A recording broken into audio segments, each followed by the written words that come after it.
Hello guys, कैसे हैं आप सभी। आई होप आप सभी अच्छे होंगे। तो स्वागत है आप सभी का हमारे यूट्यूब चैनल वीकेएस मैथमेटिक्स पर। तो देखिए गाइस, आज की क्लास है हमारी कक्षा 9 एनसीईआरटी बुक गणित की प्रश्नावली 1.5 के प्रश्न नंबर 2 के जो पार्ट्स है आज की वीडियो में हमने वो लिए हैं, तो वीडियो लास्ट तक देखना। तो आइए शुरुआत करते हैं। तो प्रश्न 2 है हमारा, ज्ञात कीजिए। प्रश्न 2 था ज्ञात कीजिए, उसका पहला पार्ट है हमारा 9 की घात दी है हमें 3/2 और इसका हमें मान ज्ञात करके लाना है। तो किस प्रकार से करेंगे, देखिए 9 को हम क्या लिखेंगे, घात 2 के रूप में लिखेंगे। तो 9 के टुकड़े करेंगे तो 3 गुना 3 लिख सकते हैं हम इसको। तो 3 की घात क्या लिख देंगे, 2 लिखेंगे। और पहले से ही 3/2 थी। अब घात 2 से ये वाली घात 2 कैंसिल हो जाएंगी, तो 3 की घात कितनी बची, 3। अब 3 की घात 3 मतलब 3 का घन 27 आंसर आ जाएगा, या 3 गुना 3 3 बार लिख लेंगे, ठीक है, तभी आंसर 27 से आएगा। आगे सेकंड पार्ट था हमारा 32 की घात है 2/5। तो 32 को घात 5 के रूप में लिखेंगे, यानी जब हम 32 के गुणनखंड करेंगे तो 2 5 बार आएगा। तो हम लिख सकते हैं 2 की घात 5 32 को, और 2/5 घात पहले से ही थी यहाँ पर, तो 5 से 5 कैंसिल हो जाएगा। तो 2 की घात कितनी बची है, 2। तो 2 का वर्ग कितना होता है, 4। तो आंसर क्या होगा हमारा, 4 हो जाएगा। ऐसे ही थर्ड पार्ट है 16 की घात है 3/4। तो 16 को हम क्या लिख देंगे, घात 4 के रूप में लिखेंगे, यानी 16 के गुणनखंड करेंगे 2 गुना 2, तो 2 4 बार आएगा। तो 2 की पावर कितनी हो गई, 4। अब 3/4 घात पहले से ही है, क्वेश्चन में दिया है, 4 से 4 कैंसिल हुआ, तो 2 की पावर हो गए 3। तो 2 का घन कितना होता है, 8 हो जाएगा, यही आंसर हो जाएगा। आगे फोर पार्ट है हमारा 125 की पावर है -1/3।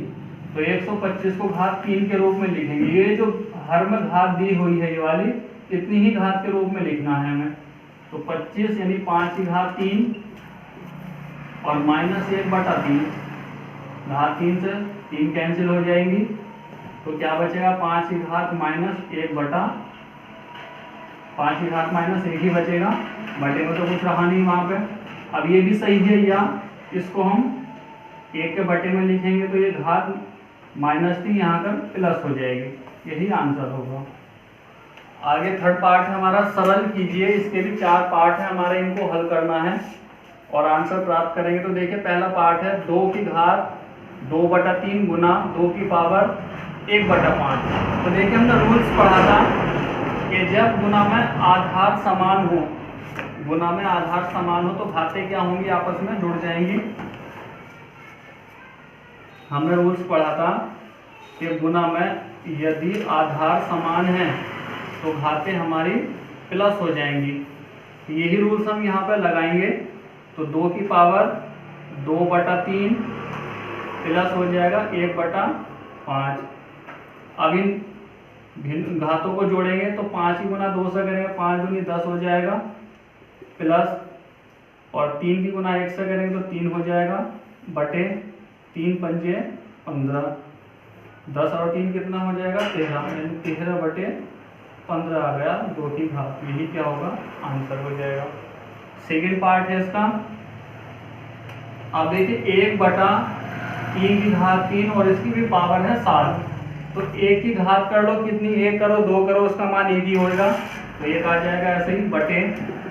अब 3 घात, तो 3 की पहले 7, ये तो 7 किया, यानी यहाँ घातों की गुना हो जाएगी, 7 किया 21, 3 की घात हो गई 21। ये भी आंसर सही है। या हम इसको ऊपर ले जाएं, 3 की घात 21 को ऊपर लेकर जाएंगे तो घात माइनस में हो जाएंगी, यही आंसर होगा, या यहाँ का आंसर होगा। आगे अब ये जो हर में है 11 की घात 1/4, इसको हम ऊपर ले जाएंगे तो घात माइनस में हो जाएगी। 11 की घात 1/2 गुना 11। अब ये घात ऊपर आ रही है तो माइनस में हो जाएगी। अब यहाँ भी देखिए आधार समान है, जैसा पहला पार्ट किया था सेम ऐसा ही होगा ये। तो गुना में घाते जोड़ेंगे 1/2 प्लस, लेकिन यहाँ माइनस है तो माइनस होने के कारण ये घटेंगी 1/4, तो इस 4 की गुना इधर करेंगे और 2 की गुना इधर कैंची वाली गुना, यानी भिन्नों का जोड़ना घटाने जैसा। तो 4 1 ना 4 और 2 1 ना 2 बटे 4 दूनी 8, 4 में से 2 गया 2 बटे 8। अब 2 से 8 कैंसिल हो जाएगा 4 बार, तो 11 की घात कितनी आ गई 1/4। यही आंसर होगा। आगे आपके देखिए हमारे आधार समान नहीं है लेकिन घातें समान है, तो इसके लिए हमने सूत्र पढ़ा है कि जब आधार अलग अलग हों और घातें समान हों तो दोनों आधारों की आपस में गुना करते हैं और घात सेम आ जाती है। तो ऐसे हम यहाँ करेंगे 7 गुना 8 की घात आ जाएगी 1/2। अब 7 8 हो जाएगा 56 और इसकी घात हो जाएगी 1/2।